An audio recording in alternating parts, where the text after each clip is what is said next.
ഇതാരാ ഇതാ? ദേവതീർത്ത്. ദേവതീർത്ഥമേ, ഉണരൂ ഉണരൂ. ഈ വർത്തമാനം പറയുന്ന പിള്ളേര് വന്നാൽ തന്നെ നമുക്ക് ഭയങ്കര സന്തോഷം. നമ്മൾ എന്തിനാ കടന്ന് വർത്തമാനം പറയുന്നറിയോ? ചില പിള്ളേര് എന്ത് ചോദിച്ചാലും മിണ്ടുന്നില്ലാന്നേ.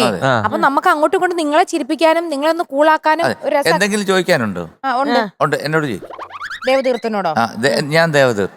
ചോദിക്കേച്ചി. ദേവതീർത്ഥേ, നിന്റെ ഉടുപ്പ് കാണാൻ എന്തൊരു ഭംഗി. അതൊക്കെ അവിടുന്ന് ചിക്കപ്പൂരിന്ന് വാങ്ങിച്ചോണ്ട് വന്നു. ഞാൻ ഇട്ട് ഇനിയിപ്പോ എടുത്ത് കളയും. ഈ ജുബയും മുണ്ടും ഒക്കെ ഏത് കടയിൽ നിന്നാ മേടിച്ചത് ദേവതീർത്ഥേ?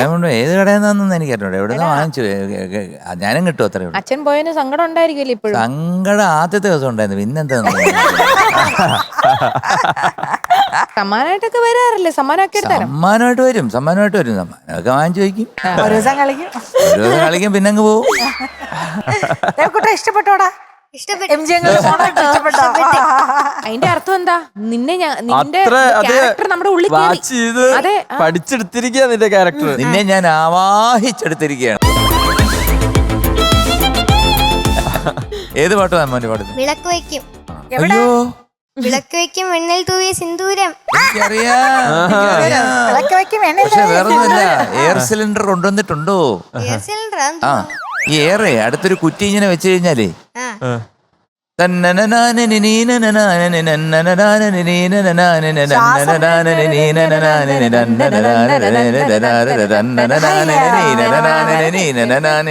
അയ്യോ, അവൻ കൊണ്ടുവരും. അതൊക്കെ പാടും. നോക്കിക്കോ, അതൊക്കെ അത്ര ഉള്ളത്. എന്നാ ഡീറ്റെയിൽസ് പറഞ്ഞു മക്കളെ. സിനിമ മേഘം, music Ouseppachan sir, lyrics Gireesh Puthenchery sir, പാടിയത് നമ്മുടെ അണ്ണൻ. വർഷം 1999.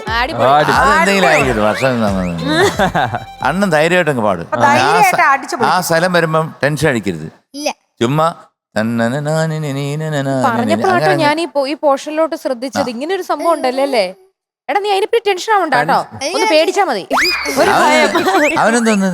അതെ, അവനും ടെൻഷനില്ല. അവന് നിങ്ങൾ രണ്ടുപേരും ഒരേപോലെ സംസാരിക്കുന്നു. ഞാൻ പാടും. ഞാൻ പാടി പോയി കഴിഞ്ഞാൽ പോകും. അത്രയല്ലേ.